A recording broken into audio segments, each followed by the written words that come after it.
السلام علیکم ورحمۃ اللہ وبرکاتہ نحمدہ ونصلی علی رسولہ الکریم اما بعد فاعوذ باللہ من الشیطان الرجیم بسم اللہ الرحمن الرحیم رب اشرح لي صدری ویسر لي امری واحلل عقدۃ من لسانی یفقهوا قولی واجعل لي وزیرا من اہلی اللهم انا نسألك علما نافعا وعملا متقبلا ورزقا حلالا واسعا طیبا اللهم اجعلنا من الذين آمنوا وعملوا الصالحات وتواصوا بالحق وتواصوا بالصبر اللهم اجعلنا من الذين لا خوف عليهم ولا هم يحزنون اللهم انصر المجاهدين في كل مكان اللهم انصر المجاهدين المستضعفين في كشمير فلسطين وغزة آمين يا رب العالمين. قال النبی صلی اللہ علیہ وسلم خیرکم من تعلم القرآن وعلمہ. رسول اکرم صلی اللہ علیہ وسلم نے فرمایا اس زمین پر تم سب میں بہترین شخص وہ ہے جو قرآن سیکھتا اور سکھاتا ہے. تو آئیے میں آپ کو دعوت دیتی ہوں یا تو قرآن سیکھنے والوں میں اپنا شمار کر لیں یا سکھانے والوں میں، کیونکہ یہی دو لوگ بہترین ہیں. آئے ہم سب مل کے بہترین لوگوں میں شامل ہوتے ہیں. اللہ سے دعا کہ اللہ تعالی ہمیں اہل اللہ میں سے بنا لیں اور اس قرآن کو ہمارے حق میں حجت بنا دیں. ایک یاد دہانی جہاں پہ ہم اللہ رب العالمین کی اتنی بڑی عزت، اتنے بڑے فضل اور رحمت کا تذکرہ کرتے ہیں کہ اللہ تعالیٰ نے مجھے اور آپ کو قرآن کی دولت سے مالا مال کیا، اور ہمیں اللہ نے توفیق دی کہ ہم ڈیلی قرآن کا کچھ حصہ پڑھنے کے، سنانے کے، سننے کے قابل ہو سکیں. وہاں پہ ہم ایک اچھی فضا میں سانس لے رہے ہیں، تو یہ ہمارے لیے ممکن ہوا نا. اور وہاں پہ یاد دہانی کے طور پہ اپنے ان کمزور مظلوم بہن بھائیوں کو ہرگز نہ بھولیں جنہیں یہ پتہ ہی نہیں کہ ہمیں پرسکون فضا ملے گی یا کہ نہیں، ہمیں سانس لینا اگلا نصیب ہوگا یا نہیں، جن کے سر پہ ہر لمحہ ہر پل موت ان کا انتظار کر رہی ہے، وہ شہید ہو رہے ہیں. تو جنہیں پتہ ہی نہیں ہے ہم نے زندہ رہنا ہے یا کہ نہیں رہنا، ان کی کوئی امید ہی نہیں ہے. اس لیے ان کے لیے دعا ہے کہ اللہ تعالیٰ ان کی غائبانہ مدد اپنی خاص جناب سے کریں، جیسا کہ اللہ رب العالمین ایسے موقعوں پہ مجاہدین کی صحابہ کرام کی مدد کرتے رہے ہیں. اللہ سے دعا ہے کہ اللہ تعالیٰ ان سب کو اپنی خاص جناب سے سکون عطا فرمائیں اور سچ میں مجاہد وہ ہیں، اور ہمیں بھی کچھ نہ کچھ ان کے لیے کرنے کی توفیق عطا فرمائیں. آمین یا رب العالمین. انشاءاللہ آج ہم پارہ نمبر 5 سورہ النساء سبق نمبر 143 آیت نمبر 116 یعنی 116 پڑھیں گے.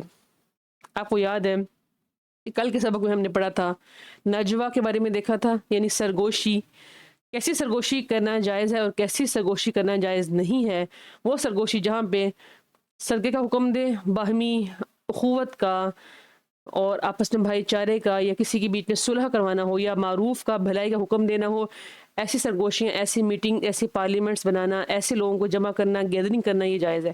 لیکن منافقین کی طرح کی سرگوشیاں، جو کہ کل کے سبق میں ہم نے دیکھا تھا کس طرح جو منافقین ہیں وہ اللہ کے نبی صلی اللہ علیہ وسلم کے خلاف باتیں کر کے راتیں گزارتے ہیں، ویسی سرگوشیاں کرنا، اور دو لوگ پوری مجلس میں سے الگ ہو کے بیٹھ کے بات کریں، تیسرے انسان کو یہ لگے کہ شاید یہ بات میری طرف سے، ایسی سرگوشیاں جائز نہیں ہیں. تو اللہ تعالیٰ فرماتے ہیں، کیا فرماتے ہیں؟ منافقین کی کسی بھی سرگوشی میں خیر نہیں ہے، کیونکہ وہ بری پلاننگز کرتے ہیں، لیکن مسلمانوں کی، ایمان والوں کی سرگوشیوں میں خیر ہوتی ہے. تو اللہ سے دعا کہ اللہ تعالیٰ ہمیں بھی ایسی سرگوشیاں کرنے کی توفیق دی جن میں خیر ہو، جس میں عوام الناس کا فائدہ ہو. اور پھر ہم نے کل کے سبق کی آخری آیت میں پڑھا تھا کہ جو رسول کی مخالفت کرتا ہے حق آنے کے بعد تو اس کا ٹھکانہ جہنم ہے. استغفر اللہ. آج ہم پڑھیں گے ایسے ٹاپک کے بارے میں، شرک کے بارے میں، جس کو اللہ تعالیٰ معاف نہیں کریں گے.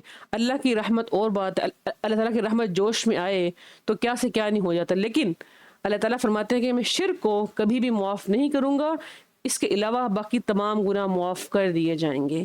تو شرک نہیں کرنا. آج کے سبق میں ہم اپنے اس ازلی اور ابدی دشمن کے بارے میں پڑھیں گے جو کہ میرا اور آپ کا ازلی اور ابدی دشمن ہے. اور وہ کون ہے؟ ازلی ابدی دشمن. وہ کون ہے؟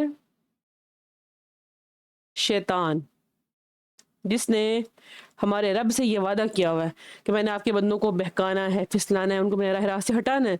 تو آج کے سبق میں پتہ چلے گا کہ کیا ہم رحمانی ہیں یا کہ شیطانی ہیں. اس بات کو ذہن میں رکھیں کہ شیطان مجھے اور آپ کو کہاں کہاں پر ورگلاتا ہے تو ہم اپنے رب کو بھی بھول جاتے ہیں. آج یقیناً اور بڑی بڑی بدقسمتی سے کہنا پڑتا ہے کہ ہم سب لوگ شیطان کے ہتھ کنڈوں میں اچھی طرح پھنسے ہوئے ہیں۔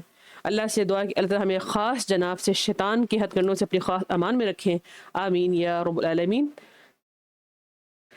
لفظی ترجمہ ہے ان اللہ لا یغفر ان یشرک بہ، یقیناً اللہ تعالیٰ لا یغفر نہیں معاف کریں گے ان یشرک اگر شرک کیا جائے،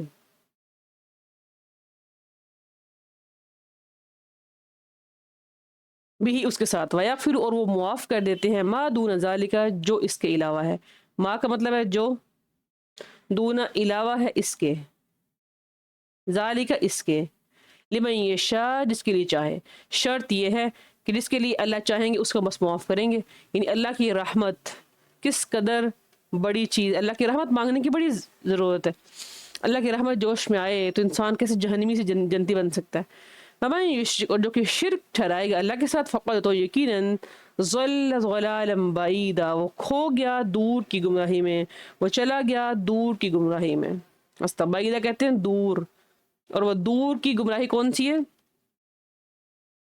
جہنم، ابدی جہنم جس کے اندر اس کا ٹھکانہ ہوگا۔ استغفر اللہ۔ این یدعونا نہیں وہ بلاتے، یہاں پہ پہلے آپ پڑھیں گے این کا ترجمہ نہیں پڑھیں گے، نہیں وہ بلاتے، من دونہ اس کے علاوہ، الا مگر، اناسا عورتوں کو، یعنی وہ عورتوں کو بلاتے ہیں، عورتوں کو ہی پوجتے ہیں۔ وَإِن يَدْعُونَ اور نہیں وہ بلاتے، الا مگر، شیطان شیطان، شیطان مریدہ شیطان سرکش کو، یعنی وہ حقیقت میں شیطان سرکش کو ہی پوج رہے ہوتے ہیں اللہ کو چھوڑ کے۔ لعنہ اللہ اللہ نے اس پہ لعنت کر دی، کس پہ؟ اس شیطان کے اوپر اللہ نے لعنت کی ہے۔ اللہ تعالیٰ نے وقال اور اس نے کہا لأتخذن یقیناً ضرور ضرور میں پکڑوں گا، یہ شیطان نے اللہ سے کہا ہوا ہے، میں پکڑوں گا یا بناؤں گا، من عبادک آپ کے بندوں میں سے، نصیباً ایک حصہ، نصیباً کہتے ہیں ایک حصے کو، ایک حصہ مفروضہ مقرر کیا ہوا۔ کیا مطلب؟ کہ اس نے اللہ کو یہ چیلنج کیا، اس نے اللہ سے وعدہ کیا ہے کہ میں آپ کے بندوں کو بہکاؤں گا اور ان کی نیکیوں کا ایک حصہ میں پکڑ لوں گا اور ان کو میں تباہ و برباد کروں گا۔ استغفر، اور اس نے کتنی کتنی بڑی پلاننگز کی، اس آیت میں ہم دیکھتے ہیں، آیت نمبر 119 سے، والا اوزلنہم اور ضرور ضرور میں انہیں گمراہ کروں گا۔ استغفر، شیطان اللہ سے، اللہ کو چیلنج کر رہا ہے، وعدے کر رہا ہے اللہ سے، اللہ کو بتا رہا ہے، استغفر اللہ، اور ضرور میں گمراہ کروں گا ان کو، یعنی یہ شیطان کہہ رہا ہے اللہ تعالیٰ سے، کن کو؟ ان بندوں کو، یعنی مجھے اور آپ کو۔ وَلَا أُمَنِّيَنَّهُمْ اور یقیناً ضرور ضرور میں جھوٹی امیدیں دلاؤں گا ان کو،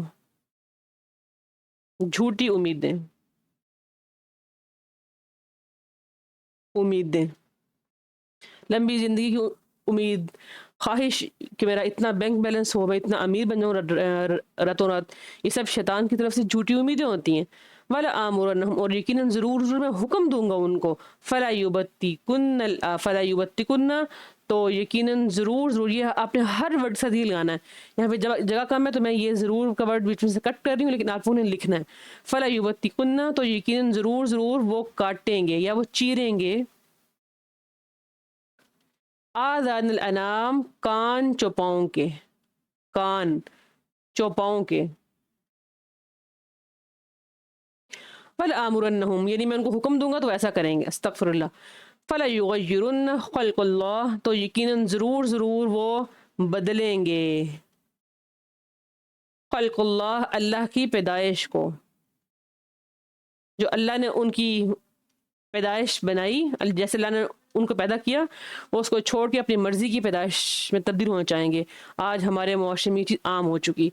وَمَن يَتَّخِذِ الشَّيْطَانَ اللہ فرماتے ہیں اور جو کوئی بنائے گا شیطان کو ولیًا دوست، من دون اللہ کے علاوہ، فقد تو یقیناً خسرا اس نے گھاٹا اٹھایا، اس نے نقصان اٹھایا، خسرانا نقصان مبینہ ظاہری یا کھلم کھلا، یعنی وہ کھلم کھلے نقصان میں چلا گیا۔ شیطان کو پوجنا، شیطان کی باتوں کو مان کے ایک انسان صرف نقصان یا اپنے ذمہ لے سکتا ہے۔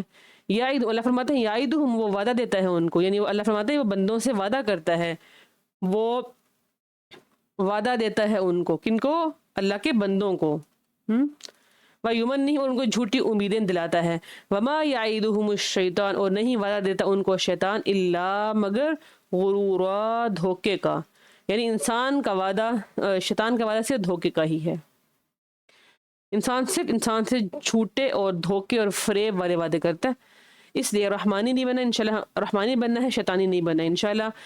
باب محاورہ ترجمہ آیت نمبر 116 ہے، ان اللہ لا یغفر ان یشرک بہ، بلا شبہ یقیناً اللہ تعالیٰ اس شخص کو ہرگز معاف نہیں کریں گے جو اللہ کے ساتھ شرک کرے، یعنی اگر اللہ کے ساتھ شرک کیا جائے اس کو معاف نہیں کریں گے، اور جو شرک کے علاوہ ہو اس کو اللہ تعالیٰ معاف کر دیں گے جس کو بھی چاہیں، اور جو بھی اللہ کے ساتھ شرک ٹھہراتا ہے تو یقیناً اس نے دور کی گمراہی میں اس نے اپنے آپ کو دھکیل لیا، وہ بہک گیا دور کی گمراہی میں۔ ان یدعون من دونہ الا اناثا، نہیں وہ بلاتے اس کے علاوہ مگر عورتوں کو، یعنی وہ صرف عورتوں کو ہی پوجتے ہیں، اور وہ شیطان سرکش کو ہی پوجتے ہیں۔ لعنہ اللہ، اللہ نے اس پہ لعنت کی ہے، اور اس نے کہا، شیطان نے کہا، یقین ضرور میں تیرے بندوں میں سے ایک مقرر کیا ہوا حصہ پکڑ لوں گا۔ آیت نمبر 119 ہے، وَلَا أُضِلَّنَّهُمْ وَلَا أُمَنِّيَنَّهُمْ وَلَا آمُرَنَّهُمْ، اور شیطان نے اللہ سے کیا کہا، اور یقیناً ضرور میں انہیں گمراہ کروں گا، اور یقیناً ضرور میں انہیں جھوٹی امیدیں دلاؤں گا، اور یقیناً ضرور میں انہیں حکم دوں گا، تو یقیناً ضرور وہ چوپاؤں کے کانوں کو چیریں گے، کاٹیں گے، اور میں انہیں یقیناً ضرور حکم دوں گا، تو اللہ کی پیدائش کو، اللہ کی مخلوق کو وہ بدلیں گے۔ اور جو کوئی شیطان کو دوست بنائے گا تو یقیناً اس نے کھلم کھلا نقصان اٹھا لیا۔ یعدہم ویمنہم 120 ہے، اللہ فرماتے ہیں وہ ان کو دھوکے کا وعدہ دیتا ہے اور ان کو جھوٹی امیدیں دلاتا ہے، اور شیطان صرف دھوکے کا وعدہ دیتا ہے، شیطان کا وعدہ دھوکے کے علاوہ اور کچھ بھی نہیں، اس لیے شیطان کے دھوکوں میں نہیں آنا، مکر و فریب میں نہیں آنا۔ بڑا اہم سبق ہے آج کا، شرک ناقابل معافی جرم۔ شرک ایسا جرم ہے، اتنا بڑا گناہ ہے، کبیرہ ہے، کبھی گناہ ہے کہ جس کی معافی ممکن نہیں ہے۔ اللہ فرماتے ہیں میں نے شرک کرنے والے مشرک کو معاف نہیں کرنا۔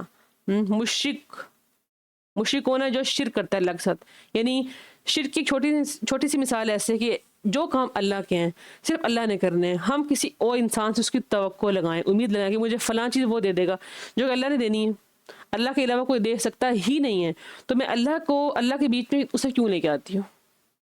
آج ہمارے معاشرے میں اس کی بے انتہا مثالیں ہیں، ہمارا معاشرہ اسی طرف اسی ڈگر پہ چل پڑا، کچھ ملا نہیں، اللہ نے دعا تھوڑی لیٹ قبول ہوئی تو انسان کہتا ہے کہ مجھے تو ملنا ہی نہیں ہے، اس نے غلط طریقے، اس نے شارٹ کٹ لے لیے، تو وہ جو شارٹ کٹ ہے نا وہ اللہ کو پسند نہیں ہے۔ اللہ فرماتے ہیں تم مجھ سے مانگو، میں تمہیں ہر چیز عطا کروں گا۔ اللہ فرماتے ہیں شرک ایک ناقابل معافی جرم ہے، شرک کو معاف نہیں کیا جائے گا۔ عبداللہ بن مسعود رضی اللہ عنہ سے بیان ہے کہ وہ کہتے ہیں میں نے اللہ کے نبی سے پوچھا، اللہ کے نبی اللہ کے نزدیک سب سے کبیرہ گناہ، سب سے بڑا گناہ کون سا ہے؟ آپ نے فرمایا یہ کہ تم کسی کو اللہ کے برابر لے آؤ حالانکہ تمہیں اللہ نے پیدا کیا ہے۔ اور میں نے عرض کیا کیا یہ واقعی بڑا گناہ ہے؟ شرک بڑا گناہ ہے؟ پھر اس کے بعد اور کون سا گناہ ہے؟ آپ نے فرمایا یہ کہ تم اپنی اولاد کو اس خوف سے مارو کہ وہ تمہارے ساتھ مل کے کھائیں گے جبکہ اللہ تمہیں بھی کھلاتا ہے اور انہیں بھی کھلاتا ہے۔ پھر میں نے پوچھا اور اس کے بعد آپ نے فرمایا کہ اپنی پڑوسی عورت سے زنا کرنا۔ صحیح بخاری کی روایت ہے۔ یہ اتنے بڑے بڑے گناہ ہیں، استغفر اللہ، اور مشرک کو اللہ تعالیٰ کبھی بھی معاف نہیں کریں۔ اسی طرح جابر رضی اللہ عنہ سے روایت ہے کہ ایک آدمی نے اللہ کے نبی سے پوچھا کہ اللہ کے نبی جنت اور دوزخ کو واجب کرنے والی چیز کیا ہے؟ آپ نے فرمایا جس نے اللہ کے ساتھ کسی کو شریک نہ ٹھہرایا وہ جنت میں جائے گا، اور جس نے اللہ کے ساتھ کسی کو شریک ٹھہرایا وہ جہنم میں جائے گا، جنت میں داخل نہیں ہوگا۔ صحیح مسلم کی روایت ہے۔ یعنی جو شخص بھی شرک کرتا ہے وہ مشرک بن جاتا ہے اور وہ نیکی کے دائرے سے نکل جاتا ہے، یعنی وہ نکل جاتا ہے، اس کا شمار پھر نیکی کرنے والوں میں نہیں ہوتا، کیونکہ اس نے اللہ کے مقابلے میں اللہ کے ساتھ اس نے کسی اور کو لا کھڑا کیا۔ تو اللہ تعالیٰ فرماتے ہیں شرک کو میں نے معاف نہیں کرنا ہے، شرک کے علاوہ جو بھی گناہ ہوگا اس کو میں معاف کر سکتا ہوں، کیونکہ شرک کتنا بڑا گناہ ہے۔ دیکھیں نا، اگر ہم صرف یہ سوچیں، اگر ہم اپنے آپ کو رکھ کے سوچیں کہ مثال کے طور پہ اگر میں نے آپ کو ایک کام کا، ایک استاد نے آپ کو ایک کام کا، تو آپ وہ کام استاد کی بات نہیں مانتے، آپ کسی اور کو اس کے بیچ میں لیتے، استاد کتنا غصہ آتا ہے۔ تو وہ تو ہمارا رب العالمین ہے، میرا اور آپ کا پالنہار جسے ہمیں پیدا کیا، تو ہم اس کے مقابلے میں کسی اور کو کیوں لے کے آتے ہیں؟ اب اس آیت میں اللہ تعالیٰ نے واضح کٹ یہ کہہ دیا کہ جو شرک ہے اس کو معاف نہیں کیا جائے گا، اور جس انسان کا ایسا عقیدہ ہوتا ہے اس کا عقیدہ صحیح نہیں ہے، ایک مسلمان کا، ایک مومن کا، ایک موحد بندے کا یہ عقیدہ ہرگز نہیں ہونا چاہیے کہ وہ اللہ کو چھوڑے کسی اور کے پاس جائے، کسی اور سے وہ شارٹ کٹ استعمال کرے، شارٹ کٹ ڈھونڈے. تو اللہ تعالیٰ فرماتے ہیں ایسے بندے کو میں معاف نہیں کروں گا. ابو ہریرہ رضی اللہ عنہ سے روایت ہے اللہ کے نبی نے فرمایا، اللہ تعالیٰ فرماتے ہیں میں شریکوں میں سب سے زیادہ شرک سے بے پرواہ ہوں. جس نے کوئی ایسا عمل کیا کہ جس نے میرے ساتھ کسی اور کو، کسی غیر کو شریک کر دیا تو میں اس سے بالکل بے پرواہ ہوں اور میں اسے اور اس کے شریک کو چھوڑ دیتا ہوں. صحیح مسلم کی روایت ہے. اتنی بڑی حدیثیں پڑھنے کے بعد کیا ابھی بھی ہم اللہ کے ساتھ کسی اور کو شریک ٹھہرائیں گے؟ وہ اولاد دینے والا کون؟ وہ رب ہے. اور ہم پیروں مریدوں کے پاس جاتے ہیں، قبروں کے پاس جا کے چڑھاوے چڑھاتے ہیں، ہم کہتے ہیں ہمارا فلاں بابا فلاں بابا. اور ہم کس طرح اللہ کے علاوہ کسی دوسروں کو، غیر اللہ کو ہم نظر و نیاز دیتے ہیں. اللہ فرماتا ہے جس نے شرک کیا وہ گمراہ ہو گیا اور وہ بہت دور نکل گیا. اور جس نے شرک کیا اس کی فطرت بگڑ گئی، اور جس کی ذات میں ذرا سا بھی شرک کا عنصر پایا گیا وہ شخص اللہ کا بندہ نہیں ہو سکتا. وہ اسی کا ہے جس کے ساتھ اس نے اللہ کو شریک ٹھہرایا. اسی طرح اگر شرک کرنے والا شخص معافی مانگتا ہے تو کیا اللہ اس کو معاف کر دیں گے؟ وہ معافی مانگے، اللہ تعالیٰ، یہ اللہ کے اوپر ہے. یہاں پہ ہم پڑھا ہے اللہ تعالیٰ فرماتے ہیں کہ میں نے شرک کو معاف نہیں کرنا. عبداللہ بن عمر سے روایت ہے کہ اللہ کے نبی نے فرمایا کہ اللہ تعالیٰ اپنے بندوں کی توبہ تب تک قبول کرتے ہیں جب تک ان کی جان نکلتی نہیں ہے. یعنی ابھی جان ان کی ہنسی تک ہوتی ہے تو اللہ تعالیٰ توبہ قبول کرتے ہیں. یہ ترمذی کی روایت ہے. لیکن مشرک شخص کے بارے میں اللہ فرماتے ہیں کہ اس کو میں نے معاف نہیں کرنا، اور مشرک سب کے سب جہنم میں جائیں گے. استغفر اللہ. اللہم احفظنا منہم اللہم لا تجعلنا منہم، آمین یا رب العالمین. اس لیے ہم نے شرک نہیں کرنا، چاہے وہ ہمارا نفس ہی کیوں نہ ہو، چاہے کوئی بات نہیں، چند دن کی زندگی ہے، کوئی چیز اگر نہیں بھی ملی تو آپ کسی اور کے پاس کیوں جاتے ہیں؟ آپ کو پتہ ہے کہ مجھے یہ رب نے دینا ہے تو انتظار کر لیں، انشاءاللہ وقت بہتر ضرور آئے گا. اگلا پوائنٹ آیت نمبر 117 کی وضاحت کیا ہے، اور یہ آیت ہے کون سی؟ اللہ فرماتے ہیں کہ وہ عورتوں کو پوجتے ہیں، عورتوں کو بلاتے ہیں، اور شیطان سرکش کو پوجتے ہیں. اناسا کہتے ہیں بے جان چیزیں. اناسا ایک ورڈ ہم نے اس والی آیت میں پڑھا ہے، اناسا. اناسا اب یہاں پہ عورتوں سے کیا مراد ہے جن کو وہ پوجتے ہیں؟ اناسا سے مراد ہے بے جان چیزیں، یعنی مٹی اور پتھر وغیرہ. بے جان چیزیں، مٹی اور پتھر جن کو وہ پوجتے ہیں. اور اس سے مراد کیا ہے؟ وہ ان کے معبود جن کو وہ پوجتے تھے وہ کون کون سے تھے؟ لات، ان میں ایک لات تھا، عزا، منات، اور اس کے علاوہ اور بھی کئی بت تھے. اصاف بھی تھا ایک، اور نائلہ. یہ سب بت تھے جن کو وہ پوجتے تھے. ان کی وہ پوجا کرتے تھے اور وہ یہ گمان کرتے تھے کہ یہ اللہ کی بیٹی ہیں. نعوذ باللہ، استغفر اللہ. اسی طرح اللہ تعالیٰ مشرک لوگوں کے بارے میں کیا کہتے ہیں قرآن کریم میں کیا کہتے ہیں؟ وہ آخرت پر ایمان نہیں لاتے، بلا شبہ وہ فرشتوں کے عورتوں، یعنی وہ فرشتوں کو عورتیں سمجھتے ہیں. استغفر اللہ، استغفر اللہ. مشرک شخص کیا کچھ نہیں کرتا. اب جو مشرک مذہب کی تاریخ بتاتی ہے کہ وہ سب سے زیادہ یہ جو دیو ہوتے ہیں، دیوی دیوتا، ان کو بڑی اہمیت حاصل تھی اس ٹائم میں. اب عرب میں بھی کچھ اس طرح کی شرکیہ رسومات پائی جاتی تھیں جس سے وہ ملائکہ کو اللہ کی بیٹیاں سمجھتے، یعنی فرشتوں کو اللہ کی بیٹیاں کہتے، اور جانوروں کو ان کے نام پہ نظر و نیاز کرتے، اور شیطان کی وہ پوجا کرتے تھے. عرب کے لوگ جب وہاں پہ ابھی تک اسلام نہیں آیا تھا، ابھی تک وہ اندھیروں میں پھنسے ہوئے تھے، تو عرب کے لوگوں نے بھی اسی طرح ہی ان کی پوجا کرنی شروع کر دی. صبح سٹارٹ میں وہ فرشتوں کو اللہ کی بیٹیاں سمجھتے، نعوذ باللہ. اس کے بعد وہ فرشتوں کو مورتیاں بنانے لگے، پھر مورتیوں کا انہوں نے نام رکھے، جیسے منات ہو گیا، عزا ہو گیا، کہ ہمارے بتوں کے نام پہ ان کے نام ہیں. پھر اسی طرح انہوں نے مورتیوں کی پوجا شروع کری. آپ کو یاد ہے ابراہیم علیہ السلام نے کس طرح وہ سب کے سب بت ان کے توڑے تھے، کس طرح ابراہیم علیہ السلام نے عقیدہ توحید کا بول بالا کیا اور آپ نے کسی کی پرواہ نہیں کی، اور کس طرح ان بتوں کو توڑا. تو فرشتوں کی وہ خود پوجا کرتے تھے، نعوذ باللہ. اللہ فرماتے ہیں اللہ کے ساتھ وہ کسی اور کی پوجا کرتے ہیں. حقیقت میں وہ شیطان مردود کو، شیطان سرکش کو پوج رہے ہوتے ہیں، جس کی آڑ میں وہ اللہ تعالیٰ کے اوپر اللہ تعالیٰ کے ساتھ شرک کر رہے ہوتے ہیں. استغفر اللہ. شیطان مردود سے مراد ہے شریر شیطان، یعنی اتنا شر پسند ہے ایک بندے کو اپنے رب سے دور کرنے والا یہ شیطان ہی ہوتا ہے. اتنا سرکش شیطان ہے. اللہ تعالیٰ فرماتے ہیں کہ عورتوں کی وہ عبادت نہیں کرتے بلکہ شیطان کے وہ پجاری ہیں. شیطان کو پوجنے کی آڑ میں وہ عورتوں کو پوجتے ہیں، یعنی فرشتوں کو وہ اللہ کی بیٹیاں مانتے ہیں، اور اسی طرح وہ بتوں کو اللہ کے ساتھ شرک ان کا کرتے ہیں. استغفر اللہ. تو اللہ تعالیٰ فرماتے ہیں ایسے لوگوں کا ٹھکانہ کیا ہے؟ جہنم. جو شیطان کو پوجتے ہیں اللہ تعالیٰ نے اس کے اوپر اگلے آیت ہم پڑھتے ہیں اللہ تعالیٰ نے اس پہ لعنت کی ہے، اور اس نے کیا کہا کہ میں نے ایک حصہ رکھا ہوا اپنا، میں ایسا کر کے اللہ کے بندوں کو اللہ سے دور کروں گا اور ان کی نیکی میں سے ایک حصہ پہ نام کروں گا۔ یہ شیطان کتنا چال باز ہے، کتنا فریب بھی ہے، مکر والا شیطان ہے نا، ہماری نیکی میں سے ایک حصہ کٹ کرنا چاہتا ہے۔ اگلا پوائنٹ اللہ فرماتے ہیں اللہ نے اس پہ لعنت کیوں کی، لعنہ اللہ، اللہ نے اس پہ لعنت کی شیطان پہ، کیونکہ اس نے کہا کہ میں ایک بڑے حصے کو گمراہ کروں گا، میں بہت لوگوں کو اللہ سے دور کر دوں گا، انہیں جھوٹی تمنائیں دلاؤں گا، ان کو جھوٹی خواہشات دلاؤں گا، اور میں انہیں لذتوں میں گم کر دوں گا۔ آج ہم کتنے دنیا کی لذتوں میں ہم گم ہیں، ہمیں موت یاد ہی نہیں ہے۔ اگر ہم نہ کبھی نام لے لیں کہ قیامت آنے والی، ہم ڈرتے ہیں کہ ایسا نہ کہو ابھی تو ٹائم بڑا پڑا، ابھی تو میں نے بہت جینا ہے، اور لمبی لمبی امیدیں ہم لگاتے ہیں۔ آج کے دور میں اگر ہم دیکھیں شیطان ہمیں کتنی کتنی لمبی امیدیں دلاتا ہے، اس میں سب سے بڑی امید ہے لمبی عمر۔ اس انسان کو لگتا ہی نہیں کہ میں نے کل مر جانا ہے، وہ کہتا ہے ابھی تو میں 20 سال کا ہوں، 30 40 کا ہوں، ابھی تو میں 70 سال جینا ہے، ابھی تو میری کافی عمر پڑی ہوئی ہے، اور لمبی عمر کی تمنا یہ شیطان دلاتا ہے ہمیں۔ پھر جھوٹی امید، اور وہ جھوٹی امید کیا ہوتی ہے، تم اللہ کی بات نہ مانو تو تمہیں یہ ملے گا۔ جتنے لوگ یہ مشرک ہیں کس طرح ان کو جھوٹی امیدیں دلا دلا کے اپنا ہم پلہ بنا لیتا ہے، اپنا چیلا بنا لیتا ہے، اللہ سے ان کو دور کرتا ہے، پھر انہیں دنیا کی کامیابیوں کے پیچھے دیوانہ کر دیتا ہے۔ آج اگر ہم دیکھیں ہم صرف اور صرف دنیا کے پیچھے ایسے دیوانے ہو چکے ہمیں آخرت یاد ہی نہیں ہے، دنیا کا دیوانہ۔ اور آج ہم سب دنیا کے دیوانے بنے ہوئے ہیں، ہمیں صبح شام اپنی دنیا یاد ہے، ہم کمانے کے چکر میں اس قدر ہم آگے نکلے، ہم ہرس میں ہم اتنے حوث کا شکار ہو گئے، ہمیں اپنا رب یاد ہی نہیں ہے، ہمیں 2 گھڑی قرآن پڑھنا پڑھانا نصیب ہی نہیں ہوتا، ہم اپنی فرض نمازیں چھوڑتے ہیں صرف اس پیسے کی خاطر، اور ہم کہتے یہ ہیں کہ پیسہ کمانے کی ایک عمر ہے، اس کے بعد تو پھر بیٹھے کھائیں گے۔ بھئی آپ نے کہاں دیکھا آپ نے کب بیٹھے کھانا اپنے پیسہ؟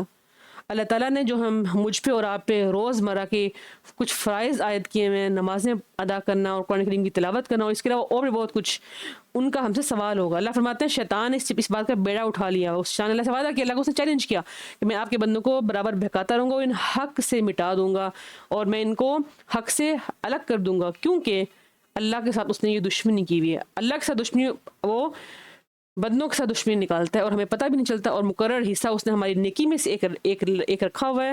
وہ کہتا ہے کہ میں ان کو اپنے ساتھ جہنم میں لے کے جاؤں گا، اس کو یہ پسند ہی نہیں کہ میں اکیلا جہنم میں، اس کو پتہ ہے میں نے تو جہنم میں جانا ہے، تو اس اللہ سے کیا کہا ہے میں اپنے ساتھ ان کو آپ کے بندوں کو بھی جہنم میں لے کے جاؤں گا۔ اللہ کیا فرماتے ہیں اگلے پارے میں ہم پڑھیں گے، اللہ فرماتے ہیں جو میرے ہیں وہ تیرے نہیں ہیں، جو تیرے ہیں وہ میرے نہیں ہیں۔ تو آج ہم رحمانی ہیں یا کہ شیطانی؟ ہم تو میرا خیال ہم تو شیطانی بنے پڑے ہیں، صبح شام ہم صبح اٹھتے نہیں ہیں تو ہم سٹیٹس لگاتے ہیں گانوں کے۔ اب کتنے لوگ ایسے ہیں جو اللہ ماشاء اللہ اسٹیٹس اس نیت سے لگاتے ہیں کہ میرا اسٹیٹس اگلے بندے کے لیے فائدہ مند ہو۔ اب کتنے ہی ایسے لوگ ہیں جو اسٹیٹس، واٹس ایپ اسٹیٹس اور اس کے علاوہ کئی کچھ، آج سوشل میڈیا کا دور ہے، خود ذرا نوٹ کریں، خود چیزیں دیکھیں کہ کہاں کہاں ہم شیطان کے پیچھے چل رہے ہیں، شیطان ہمیں استعمال کر رہے ہیں، اور نام کچھ اور ہے، صرف برائی کا نام آج چینج ہو گیا، اور برائی کتنے اچھے طریقے سے وہ مزین کر کے میرے اور آپ کے لیے آسان کر دیتا ہے، اور ہم کس طرح برائی کے پیچھے چلتے ہیں ہمیں پتہ بھی نہیں چلتا۔ اللہ فرماتے ہیں جو میرے ہیں وہ تیرے نہیں ہیں، تو جو مرضی کر لے، جو میرے بندے ہیں وہ تیرے بن سکتے نہیں، اگر وہ تیرے بن گئے تو پھر میں تم سب کے سب کو جہنم میں اکٹھا ڈالوں گا۔ استغفر اللہ، اللہم احفظنا منہم، آمین۔ اگلا پوائنٹ اور بڑا ہی اہم پوائنٹ ہے، شیطان کے طریقہ واردات ہیں کیا، شیطان کن کن طریقوں سے مجھے اور آپ کو ورغلاتا ہے، ہم پہ واردات کرتا ہے۔ اب واردات کا ورڈ کتنا بڑا ہے، یعنی شیطان کیسے ہمیں مارتا ہے اس دنیا میں، شیطان ہمیں کہاں کہاں پر اپنے رب سے دور کرتا ہے۔ 4 باتیں ہم نے اس آیت میں پڑھی ہیں۔ نمبر 1 والا اُذِلَّنَّهُم، میں انہیں ضرور گمراہ کروں گا، والا اُمَنِّيَنَّهُم، اور یقیناً ضرور میں انہیں جھوٹی امیدیں دلاؤں گا، استغفر اللہ، والا آمُرَنَّهُم فَلَا يُبَتِّكُنَّ آذَانَ الْأَنْعَامِ، اور میں انہیں حکم دوں گا کہ وہ چوپاؤں کے کانوں کو کاٹ دیں گے۔ چوتھی بات والا آمُرَنَّهُم فَلَا يُغَيِّرُنَّ خَلْقَ اللَّهِ، اور میں انہیں حکم دوں گا کہ وہ اللہ تعالیٰ کی پیدائش کو بدلیں گے۔ یہ جو آخری والی بات ہے نا، یہ تو ہمارے معاشرے میں اتنی عام ہو چکی، اتنا دل دہلتا ہے اور دل دکھتا ہے جب خواتین پارلرز میں جاتی ہیں اور انہیں پتہ بھی نہیں ہوتا کہ ہم کیا کیا کچھ کر رہے ہیں اور کس بات کے اللہ نے ہمیں اجازت دی ہوئی ہے، اور صرف خوبصورتی کی آڑ میں دلہن کی شادی ہے تو اس کو وہ اللہ کا پیچھے چھوڑ دیتی ہے، صرف اپنی خوبصورتی کو مد نظر رکھتی ہے، تو وہ اس کے اندر آ کے وہ اللہ کو جانتی نہیں، اسے پتہ ہی نہیں ہے کہ مجھے اللہ نے کتنی خوبصورتی کا حکم دیا ہوا ہے۔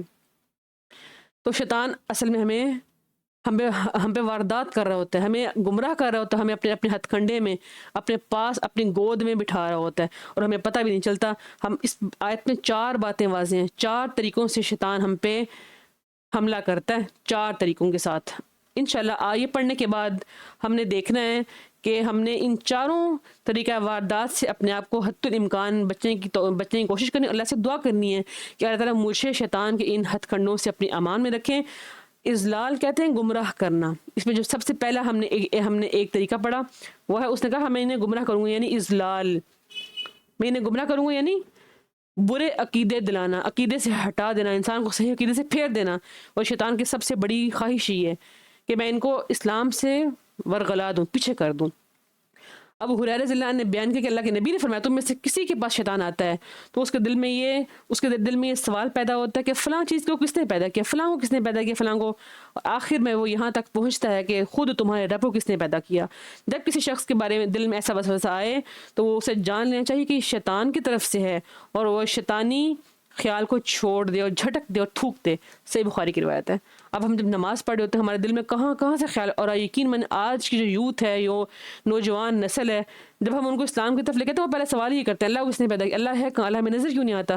یعنی اس طریقے کے سوال ہیں کہ ہمیں علم حاصل کرنا، علم کو ہضم کرنے کی وہ کوشش ختم ہو گئی۔ ہم سوال کرتے ہیں اور سوال کرنا اچھی بات ہے، لیکن سوال وہ کیا جائے جس سے علم میں اضافہ ہو اور سب کے لیے فائدہ مند۔ ایسے سوال جو کہ موسیٰ علیہ السلام کی قوم کے لیے وبال جان بن گئے تھے۔ تو اس لیے سوال بھی سوچ سمجھ کرنا۔ اب شیطان کیا کہتا ہے کہ میں تمہیں گمراہ کروں گا، اللہ فرماتے ہیں یہ سب سے اس کا پہلا طریقہ واردات ہے، گمراہ کرنا۔ انسان کو عقیدے سے وہ پھیر دیتا ہے، ہم عقیدہ بے عقیدہ ہو جاتے ہیں۔ آج ہمارے کتنے ہی نوجوان ایسے ہیں جنہیں پیدا تو مسلمان گھر میں ہوئے لیکن ان کو پتہ ہی نہیں کہ صبح کے ٹائم میں ہم نے کیا کرنا ہے اور شام کو ہم نے کیا کرنا ہے، کس طرح وہ اسلام سے دور ہوتے جا رہے ہیں۔ اور یہ شیطان کا ہتھ کنڈا ہے جس کے اندر وہ ہماری یوتھ کو آج لے کے آ رہا ہے۔ اور والدین کی ذمہ داری بنتی ہے کہ اپنے بچوں کو بیسک تعلیم گھر میں خود دیں، پہلے خود حاصل کریں۔ المیہ یہ کہ والدین کو خود بھی نہیں آتا، خود آتا ہوتا تو بچے کو ڈے فسٹ سکھاتے۔ اور ہم ایسے استاد تلاش کرتے ہیں، استاد کیا، گھر پہلی درسگاہ ہوتی ہے اور وہ ماں کی گود پہلی درسگاہ ہے۔ اس لیے اپنے بچوں کو یہ بنیادی تربیت خود کریں کہ شیطان کے ہتھ کنڈوں میں نہیں آنا۔ دوسرا اس کا ہتھ کنڈا کیا ہے، طریقہ واردات کیا ہے میرا اور آپ کے، وہ ہمیں جھوٹی امید امانی، یہ ورڈ ہوتا ہے اس طرح، امانی لکھتے ہیں، امانی یعنی جھوٹی امید، اضلال گمراہ کرنا، امانی جھوٹی امید دلانا۔ وہ مجھے اور آپ کو جھوٹی امید دلاتا ہے، کہتا ہے نہ بات مان کوئی بات نہیں، کل کا لینے کی کچھ نہیں ہوتا، ابھی تو زندگی بڑی پڑی ہوئی ہے، ابھی تم چھوٹی سی ہو، یہ تو تمہارے 4 دن عیش کے ہیں۔ جب ہم لوگوں سے کہتے ہیں نا کہ نماز پڑھیں یا قرآن پڑھیں، کہتے ہیں ابھی تو ٹائم نہیں ہے، کل سے شروع کریں گے، ابھی تو زندگی اتنی پڑی ہوئی ہے، ابھی میں نے دیکھا ہی کیا ہے۔ اب شادی کی رسومات ہوتی ہیں تو آج کل اللہ معاف کرے سوشل میڈیا نے کس قدر خباثت پھیلا دی کہ شادیاں ختم ہونے کا نام ہی نہیں لیتی، مہینوں ہفتوں شادیاں چلتی ہیں، جبکہ اسلام میں صرف نکاح اور ولیمہ ہے۔ سمپل نکاح اور ولیمہ ہو کھلا ڈولا اپنی طاقت کے مطابق، جس میں آپ ہر ایک کو انوائٹ کریں، دعوت دیں۔ اسلام اتنا سمپل ہے لیکن ہم نے شیطان کے پیچھے لگ کے کس طریقے کے ہم نے بڑے بڑے اپنے کام پھنسا لیے۔ امانی کہتے ہیں جھوٹی اور باطل امیدوں کو دل میں ڈالنا، مزین کرنا، اور سب سے بڑی خواہش وہی میں نے آپ کو پہلے بتایا، لمبی عمر پانا، لازوال بادشاہ حاصل کرنا، کہ مجھے ایسی بادشاہت ملے کہ جو کبھی ختم نہ ہو۔ آپ کو یاد ہے کہ شیطان نے ہمارے باپ آدم علیہ السلام کو بھی جنت سے نکلوایا تھا، یہی اس نے ان کو بھی وسوسہ ڈالا ان کے دل کے اندر کہ تم اس پھل کھا لو اس درخت کا تو تمہیں ہمیشہ کی بادشاہت مل جائے گی۔ کس طرح اس نے آدم علیہ السلام کے دل میں یہ وسوسہ ڈالا، اور آپ ہمارے باپ تھے وہ بہک گئے، انسان تو پھر نسیان سے نکلا، ہمارے باپ بھول گئے تو ہم بھی تو بھولتے ہیں آج کے دور میں۔ تو اللہ تعالیٰ سے دعا کہ ہمیں ان باتوں کو سمجھنے کے اللہ توفیق دیں کہ ہم شیطان کے ہتھ کنڈوں سے بچ جائیں، آمین یا رب، ہم خود بھی بچیں اور اپنی نسلوں کو بھی ہم بچائیں۔ یقین من آج پر فتن دور، اللہ کے نبی نے کیا فرمایا تھا کہ قرب قیامت فتنے ایسے نازل ہوں گے جیسے بارش کے قطروں کی مانند۔ صبح ایک انسان مسلمان ہے، شام کو کافر ہوگا، شام کو کافر، صبح مسلمان ہوگا، پتہ ہی نہیں چلے گا کہ کب کوئی مومن ہے کب کوئی کافر ہے۔ اس وقت میں تم کیا کرنا، اکیلے ہو جانا، پہاڑ کی چوٹی پہ بیٹھنا، ساتھ میں بکری پکڑنا، دودھ پینا اور اللہ کا ذکر کرنا۔ تو اب وہ وقت آ چکا ہے جب ہمیں پتہ ہی نہیں ہے کہ ہم مسلمان ہیں بھی کہ نہیں۔ اب تیسرا شیطان کا طریقہ کیا ہے، وہ کہتا ہے کہ میں انہیں ضرور حکم دوں گا کہ چوپاؤں کے کان کاٹیں گے، کان کاٹیں گے۔ استغفر اللہ۔ چوپاؤں کے. اور عرب کے دور میں ہم دیکھتے ہیں عرب کے معاشرے میں ایسا ہوتا تھا جیسا کہ عرب کے لوگ کرتے تھے. جب اونٹنی 10 بچے جنتی یا اونٹ کے نطفے سے 10 بچے پیدا ہوتے تو اس سے وہ اپنے دیوتا کے نام چھوڑ دیتے. پھر اس سے حرام پھر اس سے وہ کام کروانا حرام سمجھتے اور علامت کے طور پہ اس کے کان چیر دیتے. تیسر الرحمن کی روایت ہے. اور یہ شیطان کس قدر ہتھ کنڈوں میں ان لوگوں کو پھنسا لیتا. اور چوتھے نمبر پہ اس نے کیا کہا, سب سے اہم بات جو ہمارے معاشرے میں بالکل عام ہے, خاص طور پہ خواتین کی ان باتوں کی توجہ دینے کی ضرورت ہے, اللہ کی پیدائش کو بدلنا. یعنی اللہ نے میرے دانت اچھے پیدا کیے, باریک کیے, موٹے کیے, میں کہوں مجھے اچھے نہیں لگتے, میرا دل کرتا ہے کہ میں دانتوں کے بیچ میں نا کچھ ایسا کام کروں کہ میں اسپیس پیدا ہو جائے اور میرے دانت خوبصورت بن جائیں, اور مجھے اپنی پلکیں اچھی نہیں لگتی, میرا دل کرتا ہے میں ایسا بنا لوں. جیسا اللہ نے آپ کو بنایا آپ بڑے خوبصورت ہیں, آپ بڑی پیاری ہیں جیسا اللہ نے آپ کو بنا دیا. لیکن ہم کہتے ہیں ہمیں اپنا پسند نہیں ہے, ہم ایسے کروائیں اور ویسے کروائیں. اللہ تعالیٰ نے کیا فرماتے ہیں, شیطان کہتا ہے کہ میں ان کو حکم دوں گا تو یہ اپنی پیدائش کو اپنی اللہ کی پیدا کی ہوئی صورتوں کو یہ ضرور بدلیں گے. اس آیت میں خسی کروانے والے, گدوانے والے, اضافی بال جوڑنے والے, دانتوں کے بیچ میں فاصلہ پیدا کرنے والی عورتیں, مرد, اور چہرے کے بال اکھاڑنے والے, ان سب پر یہ سب کام حرام ہے.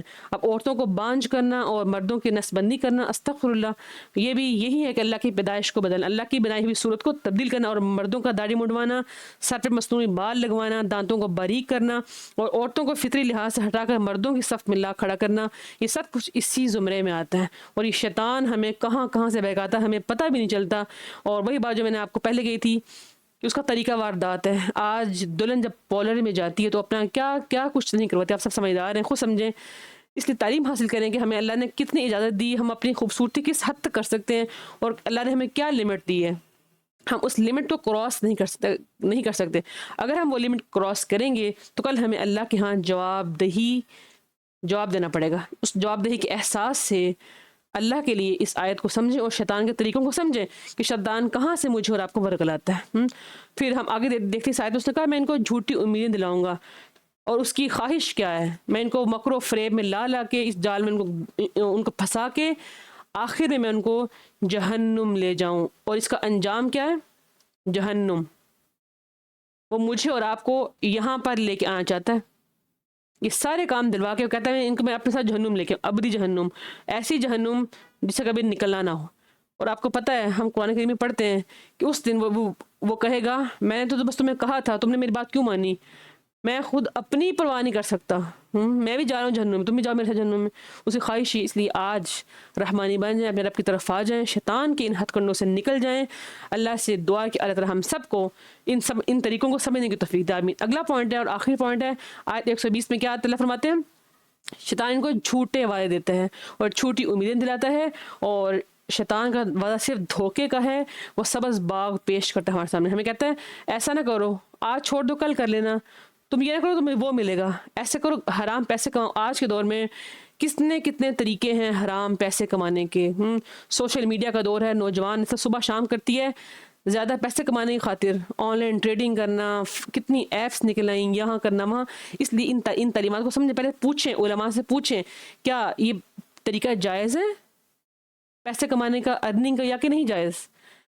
تو پھر اس کے بعد آپ کوئی بھی قدم اٹھائیں. آج کے دور میں پیسہ کمانا جہاں پہ ایک طبقے کے لیے آسان ہے اور ایک طبقے کے لیے بہت ہی مشکل ہے. اور کس طرح شیطان ہمیں اپنے طریقوں میں لا کے, ہمارا دشمن کس طرح ہمیں اپنے چال پھنسا کے ہماری زندگی مشکل کرتا جا رہا ہے. تو اللہ کیا فرماتے ہیں, شیطان کہتا ہے کہ تم لطف اٹھاؤ, کوئی بات نہیں, آج تو زندگی ہے, کل کو کیا پتہ کیا ہوگا. اور شیطان کے سارے جتنے بھی کھیل ہیں, جوا ہے, شراب نوشی ہے, وغیرہ وغیرہ, بہت چیزیں اس میں آتی ہیں. اور سب سے بڑھ کے شیطان جھوٹے وعدے دیتا ہے, اور یہ سچی خبر ہے کہ شیطان تمہیں جھوٹے وعدے دیتا. شیطان کے وعدے جتنے بھی ہیں سارے کے سارے جھوٹے. اللہ فرماتے ہیں ان کی طرف توجہ نہ کرو, اور جو شخص ایسا کرے گا اس کا ٹھکانہ بھی اس کے ساتھ جہنم میں ہوگا. اور شیطان کے ہتھ کنڈوں سے کون بچتا ہے, جو صحیح ایمان لے آتا ہے, راہ راست پہ ہوتا ہے. وہ شیطان کی چال سے غافل نہیں ہوتا, اس کو پتہ ہوتا ہے یہ چند دن کی لذت, پھر اندھیری رات ہے. اس لیے وہ اندھیری رات نہ بنائیں, اپنی رات کو روشن بنائیں, سہانی بنائیں, اپنی صبح اپنا تہجد کا ٹائم بڑا پیارا کریں، روشن کریں صبح کا ٹائم اپنے رب کی طرف لوٹ کر. اور جو انسان اچھا کام کرتا ہے، اچھائی کا حکم دیتا ہے، وہ کبھی بھی شیطان کے ہتھ کنڈوں میں نہیں آ پاتا. اور سب سے بڑھ کے دعا کرنی ہے ہم نے اللہ تعالیٰ سے کہ اللہ تعالیٰ ہمیں، ہماری اولاد کو، ہماری آل اور ہماری نسلوں کو، ہمارے بڑوں کو اپنی خاص امان میں رکھیں. سب سے پہلے ہم دعا کریں گے انشاءاللہ، اس کے بعد ہم کوشش کریں گے کہ ہم شیطان کے ان طریقوں سے بچ سکیں، ہتھ کنڈوں سے بچیں، چالوں سے بچیں، تاکہ ہم سب مل کے اللہ کی جنت کے مہمان بن سکیں انشاءاللہ. آج ہم نے بڑا اہم سبق پڑھا ہے کہ لمبی عمر مانگنا، جھوٹی امیدیں اور لازوال بادشاہ، یہ سب کچھ شیطان کے وسوسے ہیں جو وہ ہمارے دلوں میں ڈالتا ہے. اور شیطان کے طریقہ واردات ہم نے دیکھے آج، اور ہم نے پڑھا کہ شرک ناقابل معافی جرم ہے، اس لیے ہم نے شرک نہیں کرنا، ہم نے اپنے رب کا بن کے رہنا ہے، ہم نے انشاءاللہ رحمانی بننا ہے نہ کہ شیطانی. سبحانک اللہم و بحمدک نشہد ان لا الہ الا انت نستغفرک و نتوب الیک. السلام علیکم ورحمۃ اللہ وبرکاتہ.